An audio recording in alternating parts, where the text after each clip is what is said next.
호렙산에서 하나님께서 이스라엘 백성들을 만나 주시기 위해서 불렀을 때 이스라엘 백성들이 과도하게 두려움과 공포에 쌓여서 하나님을 직접 뵙지 않도록, 하나님 얼굴을 보면 우리가 죽을 것 같으니까 하나님께서 사람을 세우셔서 그를 통해서 말하게 하소서 했을 때 하나님께서 해주신 약속의 말씀입니다.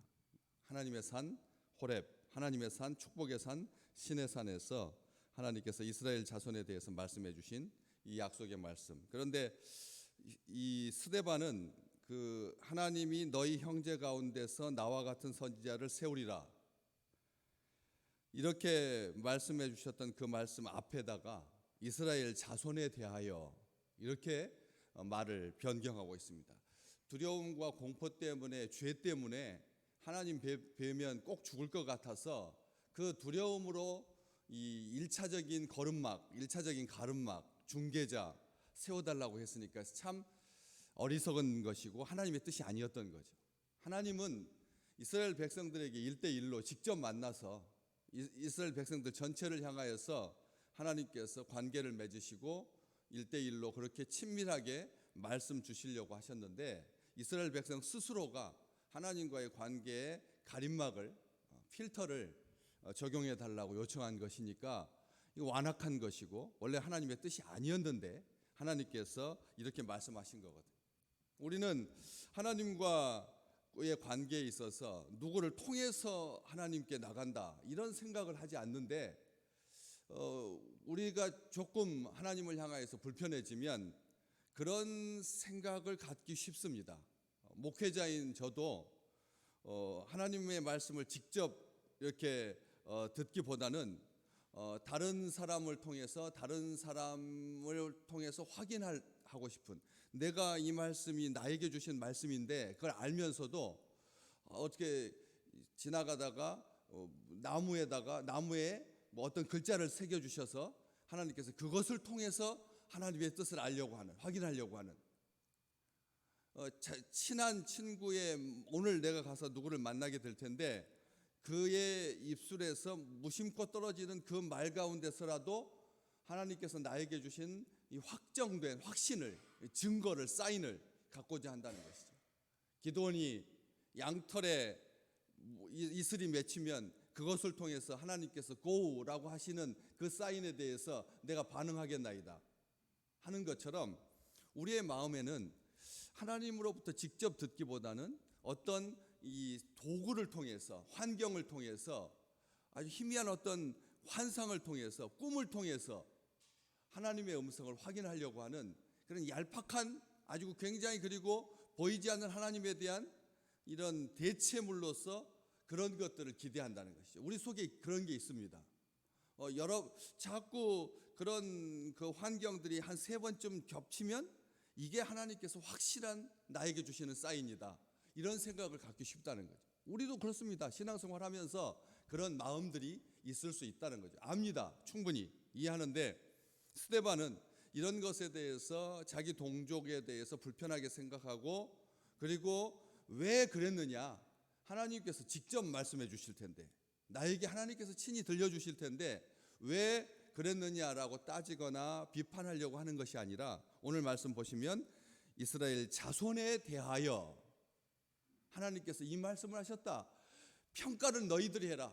하나님께서 이 하신 말씀이 진짜 하나님께서 신경질 나서 직접 만나는 것, 이게 사랑의 관계고, 이게 부부의 관계고, 이게 하나님과 자기 백성의 관계이고, 하나님께서 모세를 나의 벗이라고 하셨고, 예수 그리스도께서 제자들을 너희는 이제부터 나를 주인이라, 너희는 스스로 종이라 여기지 말고 나를 친구라고 해라. 이 친구의 관계, 여러분, 친구의 관계가 얼굴과 얼굴을 대면하여서 보는 관계죠. 이게 온전한 관계이고 이게 좋은 관계잖아요. 그렇기 때문에 이렇게 하는 것, 하나님께서 짜증내시는 거다, 이렇게 생각하지 않도록 하나님께서 그렇게 백성들이 원하셔서, 백성들이 원하니까 그런 식으로 대해주는 것을, 이것을 축복으로 받을 거냐 아니면 저주냐, 통로를 하나로 맞추는 것이 하나님의 은총이냐 아니면 각 사람이 하나님의 말씀을 정확히 듣고 나와 나의 살아계신 하나님으로 이렇게 하나님을 만나고 하나님 앞에 반응하는 것이 좋은 거냐 아니냐 판단하라고 하지 아니하고, 스데반은 이스라엘 자손에 대해서 하나님께서 이렇게 약속하신 자가 바로 모세다 이렇게 말하고 있는 것입니다. 그런데 신명기 18장에 보면 모세가 하나님께서 시내산에서 이렇게 말씀하신 이 자기를 겨냥하고 하신 말씀이다 이렇게 말하지 아니하고 똑같이 말합니다. 18장에서도 너희 가운데 네 형제 중에서 너를 위하여 나와 같은 선지자 하나를 일으키시리니 너희는 그의 말을 들을지니라. 이 하나님께서 호렙산에서 하셨던 그 말씀을 모세가 이스라엘 백성들에게 이제 그 말씀을 기억하면서 하는 말 가운데 똑같은 뉘앙스, 똑같은 내용이죠. 똑같은 내용입니다. 너희 가운데 네 형제 중에서 너를 위하여 나와 같은, 모세를 말하는 겁니다. 나와 같은 선지자 하나를 일으킬 것이다. 이스라엘 백성들을 대할 때 단수로 대합니다. 너라고 말합니다.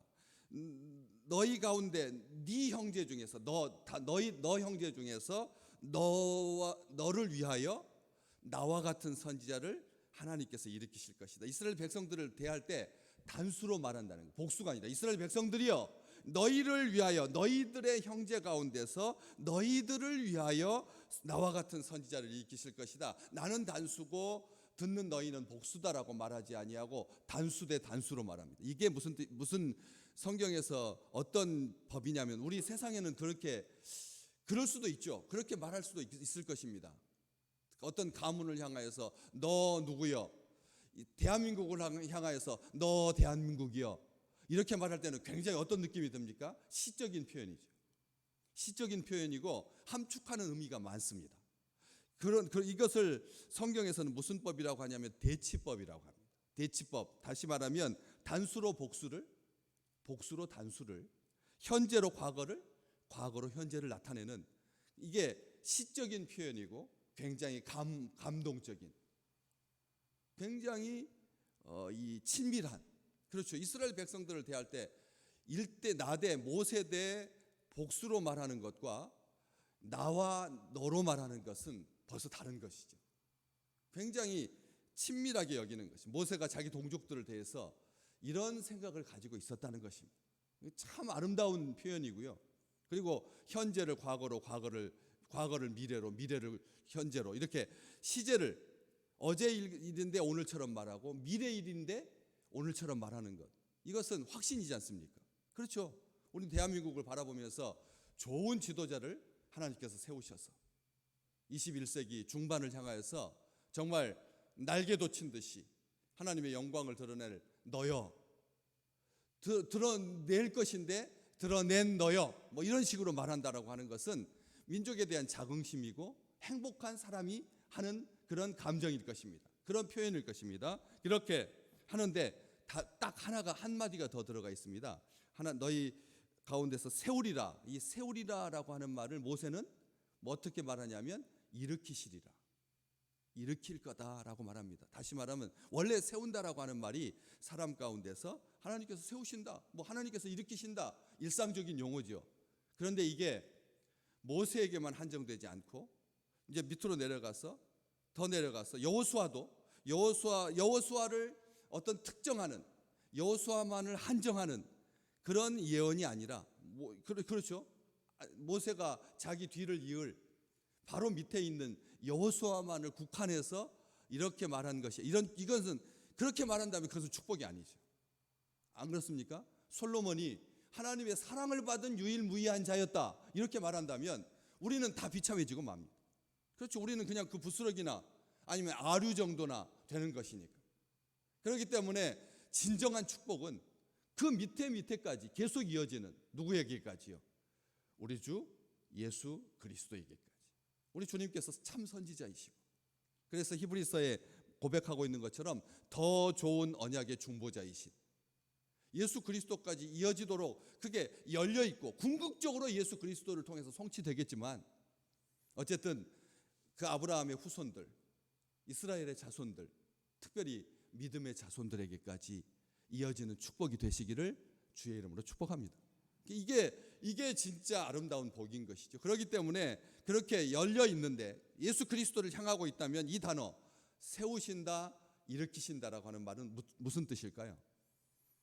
예수 그리스도를 죽은 자 가운데서 일으키시는 부활의 주님을 이 예언의 말씀이, 약속의 말씀이 담고 있다는 점에서 놀라운 축복인 거죠.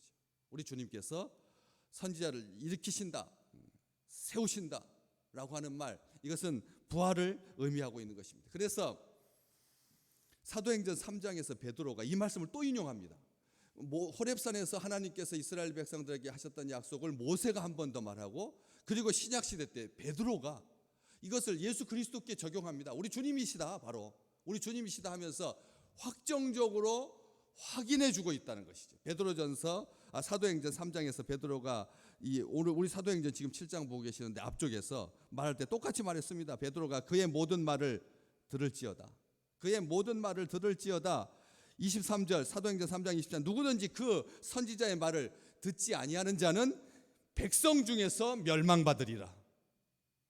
이 말이 더 추가가 된다는 거죠. 어떻습니까? 하나님의 말씀이 고여있는 물처럼 한번 하시고 나서 확정된 채로 영원히 변함없이 그렇게 가는 것이 아니라 믿음의 사람들을 통해서 계속 재생산되고 재해석된다는 것입니다. 이게 하나님의 말씀이 살아있다는 증거입니다. 오늘 주의 종을 통해서 이 말씀을 오늘 새벽에 듣는 우리 믿음의 백성들에게 이 축복이 가득하시기를, 오늘 우리가 듣는 하나님의 말씀, 우리가 읽는 말씀, 우리가 사순절에 복음서를 쓰면서 하나님께서 주시는 그 새로운 해석, 나에게 딱 맞는, 내가 받아야 할, 내가 은혜 받은 그 말씀을 주신다는 거죠. 복음서를 쓰면서 이 말씀을 쓰는 동안 나에게 베풀어 주실 은혜를, 그 약속의 성취를 기대합니다. 제가 이제 이번 주일날 지난주에 복음서 쓰겠다고 신청하신 분들을 가실 수 있도록 용지를 예쁜 것으로 구입해가지고 드리면서 그 카드 벌써 한 5년쯤 됐지 않습니까? 사순절 바깥에 있는 그 포스터를 축소시켜가지고 성경책에다 끼워 다니시면서 이번 주는 하나님 앞에 금식하면서 나갑니다. 이번 주는 하나님 앞에 중보하면서 나갑니다. 하나님, 이번 주는 하나님 앞에 절제하면서 나갑니다.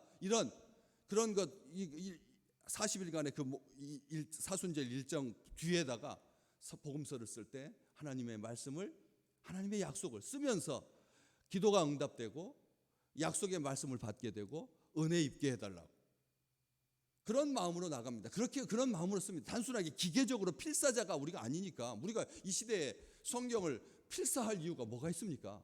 인터넷에도 그렇게 많고 스마트폰에서도 그냥 볼 수 있고 그냥 성경책 많고 종류별로 다양하게 갖고 있는데 우리가 굳이 내가 사순절에 복음서를 써야 할 이유가 무엇입니까? 하나님께 쓰시면서 그 속에서 자연과 형제를 생각하고 가족을 생각하고 선교를 축복하면서 교회의 부흥을 꿈꾸면서 기도할 때 하나님께서 새롭게 은혜를 주신다라고 하는 것이죠. 그래서 우리 주님을 통해서 궁극적으로 성취될 예언, 예수님이다.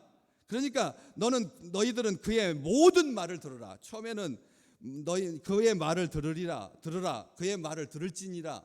모세는 그렇게 해석했는데 베드로는 그의 모든 말을 들으라. 하나도 우리 주님의 말씀에서 배제하지 마라. 주님께서 하신 말씀은 자기가 취사 선택해서 듣는 게 아니다. 우리 주님의 말씀은 하나님이시니까 온전하게 전폭적으로 다 순종해라. 다 들어라. 그의 모든 말을 들어라. 만약 누구든지 그 선지자의 말을 듣지 아니하는 자는 백성 중에서 멸망받으리라. 구원의 문제로 접근하고 있다는 것입니다. 구원의 문제로 접근합니다. 예수 그리스도를 통해서 그래서 헤아릴 수 없는 은총을 받으라고 하나님께서 선지자를 주셨다. 선지자는 이 땅에 와서 하나님을 대리하는 자입니다.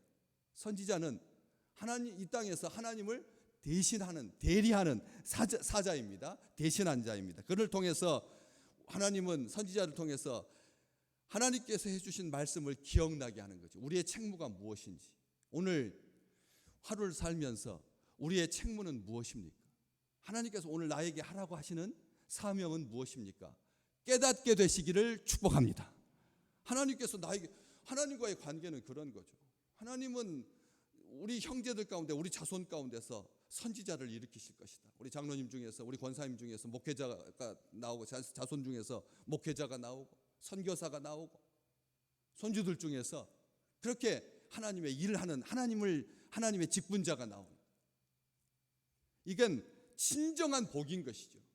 그런 약속의 말씀을 받으면서 또 죄 짓지 마라, 거룩하심을 원하시는, 하나님 앞에서 수근수근 거리지 아니하고, 하나님 앞에서 시기하지 아니하고, 하나님 앞에서 악한 생각 갖지 아니하고, 책무를 다할 뿐만 아니라 죄에 대해서 책망해주고 다가올 일들에 대해서 예언해주고, 하나님께서 섭리하시는 이 자연 환경에 대해서 그렇게 탐욕스럽게 돈 벌려고 막 하면 자연이 아파하고 신음하지 않느냐. 40년 뒤의 일이 아니라 이제 바로 조금 뒤면 이런 환경의 역습 때문에, 재앙 때문에 힘들게 되니까 자연에 대해서 정성껏 하나님의 마음을 품고 사랑하고 가꿔야 되지 않겠느냐. 다가올 일들을 예언해 주시고, 심판을 경고하시고, 위로하시고, 그리고 복술과 마술과 점을 의지하지 않게 하시고, 가증한 일 행하게 하지 아니고 그걸 피하게 하시고, 우상 숭배하지 않게 하시고, 선지자를 세우셔서, 참 선지자를 세우셔서 하나님의 뜻 알게 하시고, 율법을 해석하게 하시고, 권위와 정통성을 그에게 부여해 주시는, 그래서 하나님의 말씀을 가르치게 하셔서, 그래서 자기의 소원과 욕망을 이루려고 하나님의 말씀을 듣는 것이 아니라 스스로 지혜로는 하나님을 알 수 없기에 하나님의 뜻을 알 수 있도록, 깨달을 수 있도록, 중보할 수 있도록 그렇게 하나님께서 세워주신다는 거죠. 그런데 우리는 여기서 조심하셔야 되는 거죠. 아무나 선지자냐는 거죠. 아무냐 선지자냐는 거죠. 하나님께서 그 시대에 맞게 정규 신학 교육을 받고, 그리고 3년 동안 전임 사역을 하면서 안수를 받고 목회자로 세우신 사람 이외에 그냥 갑자기 어느 날 계시를 받았다라고 어떤 동자 7살 된 14살 된 그런 소년이 나타나서 하나님의 계시자로 자기를 메시아로, 예수로 하는 일들이 많으니까 성경에서는 어떻게 했습니까? 참 증거가 있어야 된다. 증언이 있어야 된다. 증거가 있어야 된다. 성취함이 있어야 된다. 하나님께서 하나님의 말을 그의 입에 두실 것이니까 그 말한 대로 하나님의 약속이 성취되는 것을 봐라. 이것이 왜 이사야 선지자서 이사야 55장 11절 말씀에 내 입에서 나가는 말은 헛되이 내게로 돌아오지 아니할 것이다. 나의 기뻐하는 뜻을 이루고 내가 보낸 일에 형통함이니라. 우리 주님께서 말씀해 주셨거든요. 오늘 참 목자인지 참 선지자인지 혼탁하기 그지없습니다. 아무도 모릅니다. 진짜 새벽에 무슨 그런 일이 있을지를 누가 알았겠습니까? 대통령 선거에 그런 일들이 그런 일들이 있는, 도대체 무엇을 통해서, 이제는 통계도 없고 이제는 여론조사도 없습니다. 이제 깜깜한 상태에서 커튼 치듯이 블라인드 속에서 하나님께 기도하고 민족을 이끌어가야 할 선한, 좋은, 정직한 그런 지도자를 뽑아야 되는 이 시점에서 오늘 이 말씀 우리에게 주셨습니다. 우리 주님 말씀하셨습니다. 요한복음 8장 28절, 내가 스스로 아무것도 하지 아니하고 오직 아버지께서 가르치신 대로 이런 것을 말하는 줄도 알게 될 것이다. 우리 주님이 히브리서에 말하는 것처럼 더 좋은 언약의 중보자로 하나님께서 기뻐하시는 뜻을 이루시는 것처럼 참된 목자를 우리에게 끊임없이 주께서 다시 오실 그때까지 세워주셔서 우리 주님께서 하신 말씀, 나의 양식은 나를 보내신 이의 뜻을 행하며 그의 일을 온전히 이루는 이것이니라. 하나님의 통치로 이끌어 가신 그 축복을 우리 민족과 우리 믿음의 백성들이 누리는 아름다운 나라, 아름다운 가정, 아름다운 개인 되셔서 많은 사람을 옳은 대로 돌아오게 하시고 일으키시고 듣게 하시고 멸망받게 하지 않으시는 하나님의 은혜가 이 땅과 열방 가운데 가득하게 될 줄로 믿습니다.